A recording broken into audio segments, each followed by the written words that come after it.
पारसी धर्म सुधार आंदोलन। देखो हल्ला नहीं करो बाबू, ध्यान से सुनना, क्योंकि यही सब जो टॉपिक चल रहा है वो बड़ी आगे लेकर के जाएगा आपको, ठीक है, ध्यान में रखिएगा।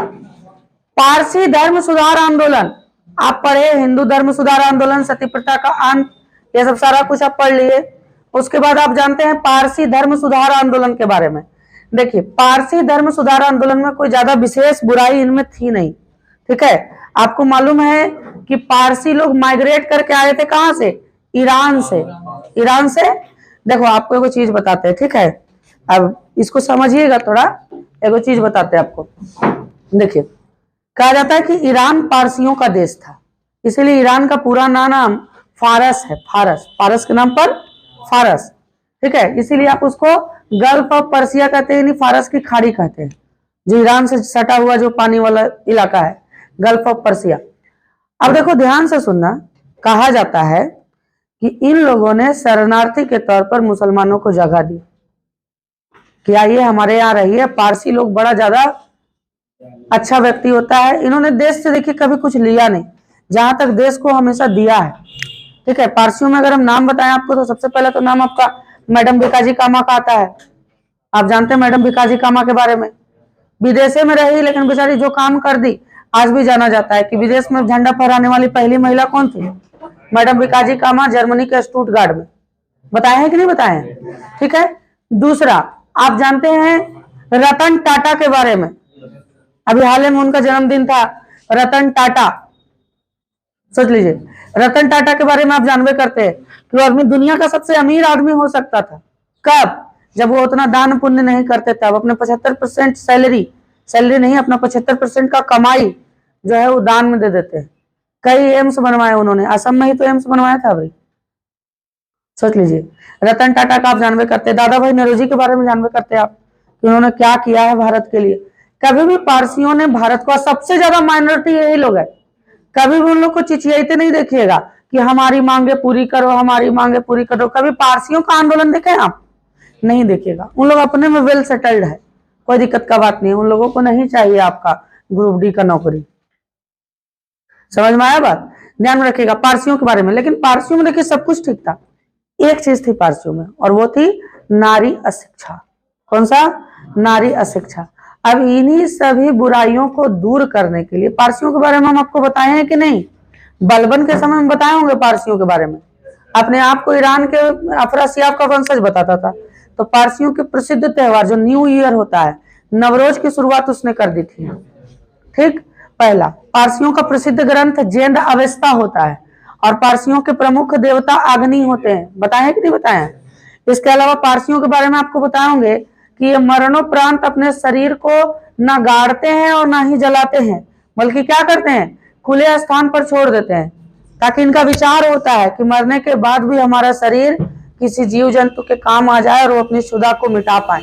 क्षुधा का मतलब होता है अपनी भूख को क्या कर पाए? मिटा पाए। इसलिए खुला स्थान पर छोड़ देता है। ऐसा नहीं कि हंटरगंज का खेत में फेंक देगा, नहीं, खुला स्थान पर एकदम पहाड़ उहाड़ में जाकर के ऊंचाई पर फेंक दिया। कोई दूषित भी नहीं होगा, और चील कौवा उसको मिल करके खा जाएगा और अपना भूख को शांत करेगा।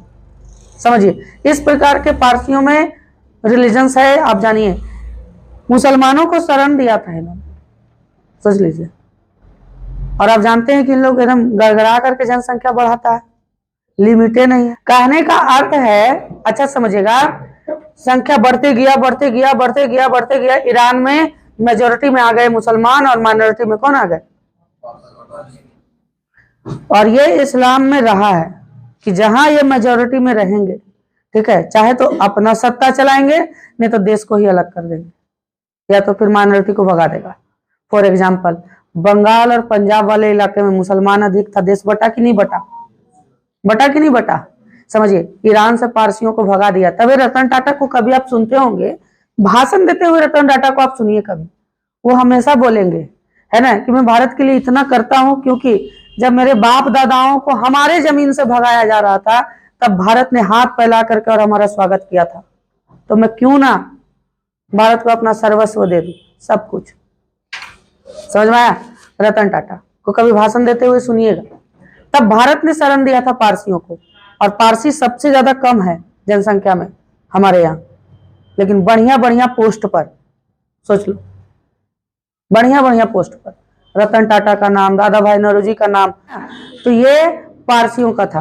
तो हालांकि कोई ज्यादा बुराई नहीं था, नारी शिक्षा एक बुराई थी, तो उन्हीं सबको दूर करने के लिए दादा भाई नौरोजी जैसे समाज सुधारकों ने क्या किया, कुछ कुछ काम किया अपने धर्म के लिए। जैसे देखिएगा, दादा भाई नौरोजी, एक व्यक्ति का नाम था नौरोजी फरदुंजी, नौरोजी फरदुंजी, दूसरे व्यक्ति का नाम था एसएस बंगाली, एसएस बंगाली, और एक और व्यक्ति का नाम मिलेगा आर के कामा करके, एक व्यक्ति का नाम मिलेगा आर के कामा। इन सभी ने मिल करके 1851 में पारसी धर्म में व्याप्त बुराइयों को खत्म करने के लिए एक संस्था का गठन किया, रहनुमाई मजदाइसन सभा, रहनुमाई मजदाइसन सभा। ठीक है, अगर जो ध्यान में रखेगा, अगर जो स्टेट प्रैक्टिस व्यक्ति करता होगा उसका बोलना ये गलत है कि उसको ये क्वेश्चन नहीं मिला होगा, बराबर मिला होगा कि रहनुमाई मजदाइसन सभा किस धर्म से जुड़ा हुआ संस्था था, पारसी। संस्थापक में दादा भाई नौरोजी फरदुंजी, एसएस बंगाली और आर के कामा, ये 4 व्यक्तियों ने स्थापित किया था। लेकिन कभी अगर एक व्यक्ति का नाम आपसे पूछे तो किसका नाम बताइएगा, दादा भाई नौरोजी का। इसके अलावा दादा भाई नौरोजी ने पारसी धर्म में व्याप्त बुराइयों को खत्म करने के लिए एक पत्रिका का संचालन किया जिसका नाम था रास्त गोफ्तर। बोलिए, नहीं मिला है क्वेश्चन, रास्त गोफ्तर। रास्त गोफ्तर नामक समाचार पत्रिका किसने चलाया था, दादा भाई नौरोजी ने चलाया था, पारसी धर्म सुधार के लिए। कोई दिक्कत का बात नहीं, कोई दिक्कत नहीं है। चलिए, उसके बाद सिख धर्म पढ़ना है और उसके बाद अंग्रेजों के द्वारा जो कुछ कुछ खत्म किया गया उसके बारे में जानना आपको। ये चैप्टर खत्म, हम लोग फिर लौट जाएंगे कहाँ, बंगाल पढ़ेंगे, फिर स्वतंत्र राज्यों का उदय, जिसमें आप पलासी का युद्ध, बक्सर का युद्ध, ये सब पढ़िएगा। बाकी जो लास्ट 2 चैप्टर बचेगा वो रिवीजन क्लास होता है, गवर्नर जनरल वायसराय और रेगुलेटिंग एक्ट। ठीक है, चलिए लिखिए, लिखिए, अंग्रेजों के द्वारा किए गए कुछ सामाजिक सुधार, अंग्रेजों के द्वारा किए गए कुछ सामाजिक सुधार, सामाजिक सुधार, सामाजिक सुधार हो गया।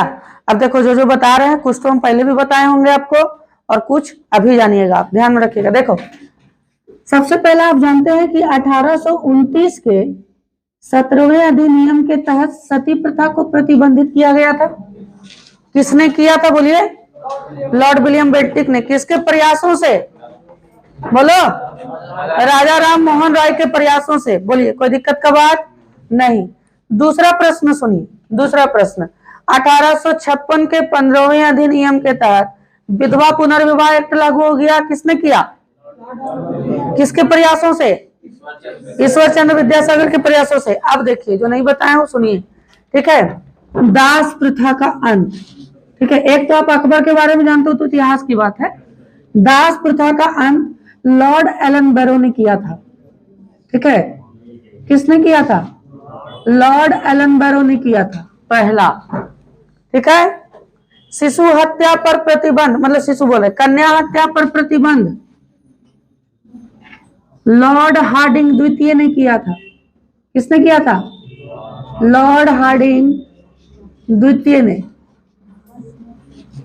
दास प्रथा हो गया, कन्या हत्या हो गया, इसके अलावा और एक चीज कौन सी हुआ, हाँ, ठगी प्रथा। कौन सा प्रथा, ठगी प्रथा। देखो, इसको समाप्त करने वाला कैप्टन स्लीमैन था।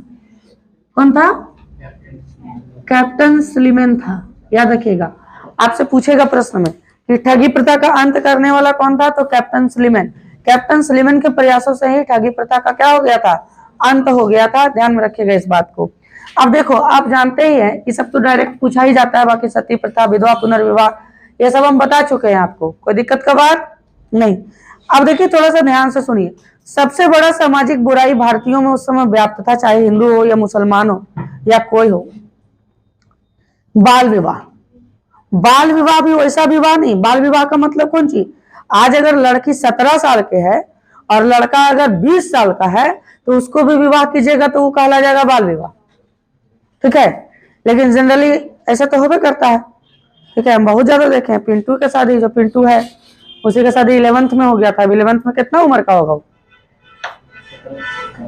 कितना साल का होगा, 18-19 साल का होगा, 19 साल का, 18 साल का होगा, 18 साल का 11th में हो गया था। और लड़की 8वां में थी, सोचो। लड़की शोभ के थी 8वां में, सोच लीजिए। और लड़का 18 साल का। अरे पिंटू का मतलब कोई पिंटू हो सकता है, ठीक है। सोचिए, वैसे में शादी हो गया, समझिए। अब देखिए बाल विवाह, आज तो बाल विवाह पे सिर्फ कह दीजिएगा, लेकिन उस समय का बाल विवाह देखिए क्या होता था। उस समय के बाल विवाह का मतलब कई बार तो ऐसा होता था कि दो सहेली और दोनों का गर्भ है, ठीक है। तो गर्भे में डिसाइड हो गया कि देख तोर बेटा हो तो हमारी बेटी हो तो शादी कर देना। बोला हाँ चलो हो, समझ में आया। इस तरह से सेट हो गया, दोनों का बेटा हो गया तो कैंसिल हो गया बाबू। इतना दिमाग नहीं लगाया तो कैसे घर गृहस्थी चला करे हैं, लड़के से बिया होगा फिर तो ये भी समझाना पड़ेगा। और दोनों के लड़के हो अगर पर हमर जोर है मेरा जोर है कि लड़का हो कि लड़की होगा, भगवान जानता है। अगर ऐसा हुआ, उसका बेटा हुआ उसका बेटी हुई, या इसका बेटा हुआ उसका बेटी हुई, तो शादी सेट हो। कभी भोजपुरी पिक्चर में तो दिखाया भी होगा आपको, ठीक है। अच्छा वो भी नहीं तो बाल विवाह का मतलब क्या होता था कि लड़का और लड़की पैदा लिया, ठीक है। उसके बाद 10 साल 12 साल का हुआ, उतने में शादी सेट कर दिया। अब लड़का लड़की दोनों घूम रहा है, 7 फेरा ले रहा है, न लड़की को पता है न लड़का को पता कि कर रहे हैं। बाप माँ यही समझा दिया बेटा एगो गुड़िया गुड़िया खेल रहे हैं, तुम खेला है ना, तो बोला हाँ ले, ब्याह कर दिया। उसी समय डेवलप हुआ रसगद्दी का सिस्टम। 10 साल की लड़की है, 11 साल की लड़का है, शादी कर दिया है, रखना भी तो चाहिए, अभी तो नहीं रख सकता उसको। रसगद्दी, लड़की जवान हुई लड़का भी जवान हुआ, ठीक है। तब एक पता चला कि तोर ब्याह तो ओकरे से हो लो, ठीक है। डरते डरते डरते डरते देख रहा है कैसा न तो कैसा न तो कैसा न तो, देखा कि अरे चल ठीक हो, बाप माँ ठीक ठाक देख के कल को, समझ में आया। ये होता था। अच्छा कई बार बाल विवाह में दिक्कत यहाँ तक आता था कि देखो बाल्य विवाह इसका कारण था कि दहेज प्रथा, मातृ मृत्यु दर, ये सबका कारण कौन है, बाल विवाह। अब कई डॉक्यूमेंट्री देखिएगा 14-14 बरस में मां बन गई लड़की, सोचो। न बच्चा स्वच्छ है और ना ही तो माता स्वच्छ है। अरे जब जनगणना पढ़िएगा ना तो मातृ मृत्यु दर पढ़िएगा, कोनो गलत चीज नहीं बता रहे आपको। मातृ मृत्यु दर, बच्चे को जन्म देते समय माता की मृत्यु होना, नहीं समझते हैं? हाँ, तो मातृ मृत्यु दर, तो यदि शरीर क्या नहीं रहे, पूरा परिपक्व नहीं रहे, मैच्योरिटी जिसको बोलते हैं। अभी तो 21 साल करने जा रही सरकार, 21 साल लड़की लोग का कर देंगे, लड़का लोग का कोई एक्स्ट्रा उम्र नहीं होगा। काहे कि इन लोग ऐसा हूँ नौकरी के चक्कर में 35 बरस में कर रहा है, अब 50 बरस में लट जा रहा है जिंदगी जी कहाँ रहा है लड़कन, समझ में आया? नहीं, भविष्य में अगर हम कभी बने तो सबसे पहले ये नारा बंद करवाएंगे बेटी बचाओ। ये वाला बेटी बचाने के चक्कर में लड़कन कम हो गया 24 को। हाँ, 1600 रुपये सरकार दे रहा है बेटी पैदा होने पर, सब कुछ करवाइयो दे रहा है, इंश्योरेंस सब। क्योंकि लड़का पैदा होगा 3200 मिलेगा जा। अभी देखिए जनगणना होगा ना, देखिएगा 1100 इन लोग रहेगा, आप लोग रहेगा 800 समझिए। अब ये 1024 है, नहीं है 1024, सोचो 2024 में आप हो गए हैं 1024, वो लोग 21,000, समझिए। तो कहने का मतलब है कि बाल विवाह, हल्ला नहीं करो, बाल विवाह सबसे बड़ा सामाजिक व्याप्त बुराई था और समय समय पर इसको समाप्त करने के लिए मुगल काल से चलते आया सिस्टम। लेकिन हम लोग आधुनिक भारत पढ़ रहे हैं तो आप जानते हैं कि बाल विवाह को लेकर के एक व्यक्ति का बड़ा नाम चमका, केशव चंद्र सेन, बताए थे कि नहीं? केशव चंद्र सेन, केशव चंद्र सेन के प्रयासों से 1872 में आंशिक रूप से बाल विवाह पर बंगाल में क्या कर दिया गया, रोक लगा दिया गया, ठीक है। आंशिक रूप से बाल विवाह पर रोक लगाया गया, लेकिन आंशिक रूप से कोई ज्यादा प्रोविंस बना नहीं।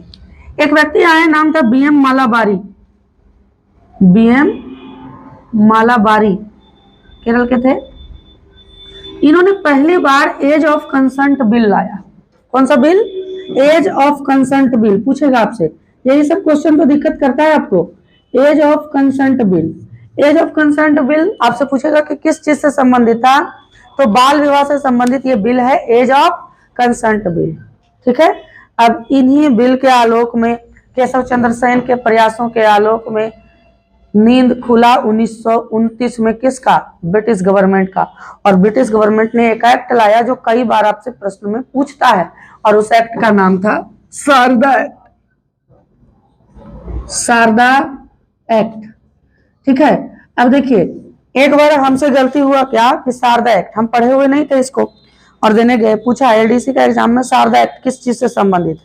ठीक है। नहीं पढ़ा हुआ इंसान और जो ज्यादा वेटनर है, जो इंटर टॉप करके आया है, 10 टॉप करके आया है, घमंड से परिपूर्ण होता है, जैसा कि हम में था शुरुआत में।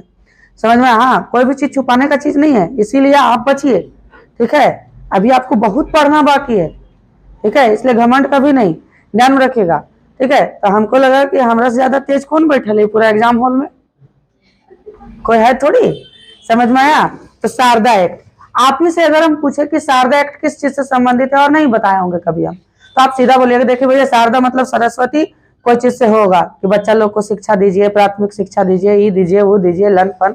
लॉर्ड मैकाले के बारे में पढ़ाएंगे तो आपको बताएंगे कि क्यों उनको अंग्रेजी शिक्षा का जनक कहा जाता है। प्राथमिक शिक्षा, उच्च शिक्षा, सब गवर्नर जनरल में पढ़िएगा। ठीक है। लॉर्ड मैकाले को अंग्रेजी शिक्षा का जनक भारत में किसको कहा जाता है? लॉर्ड मैकाले को। ध्यान में रखिएगा। शारदा एक्ट, आप कैसे बोलिएगा ना कि कोई विद्या से संबंधित होगा, शिक्षा से संबंधित होगा, लेकिन ऐसा नहीं था। ये आया था एक व्यक्ति के प्रयासों से, नाम था हरविलास शारदा। हरविलास शारदा, और उन्हीं के नाम से इस एक्ट का नाम रखा था गवर्नमेंट ने। हरविलास शारदा के नाम पर शारदा एक्ट आया। ये कानून 1929 में और लागू हो गया भारत में कब? 1930 में। आपसे ये तो पूछेगा इसका डेट वगैरह और ये एक्ट किससे संबंधित है। इसके अलावा आपसे बहुत ज्यादा जबरदस्ती करके ये पूछता है, कई बार आया एग्जाम में, कि शारदा एक्ट में लड़की का न्यूनतम उम्र और लड़का का न्यूनतम उम्र कितना डिसाइड किया गया था। लड़का का न्यूनतम उम्र डिसाइड किया गया था 18 साल। 18 साल से कम में आप लड़का का शादी नहीं कर सकते हैं, और लड़की का उम्र 14 साल। 14 साल से कम में आप नहीं कर सकते हैं। 14 साल 1 महीना हो रहा है, शादी कर दीजिए, कोई दिक्कत का बात नहीं, आप कानून से बच जाइएगा। ठीक है। याद रहेगा, कोई दिक्कत का बात नहीं। ये हुआ सामाजिक सुधार। अब बाबू कुछ कुछ बुक्स के बारे में हम लास्ट में लिख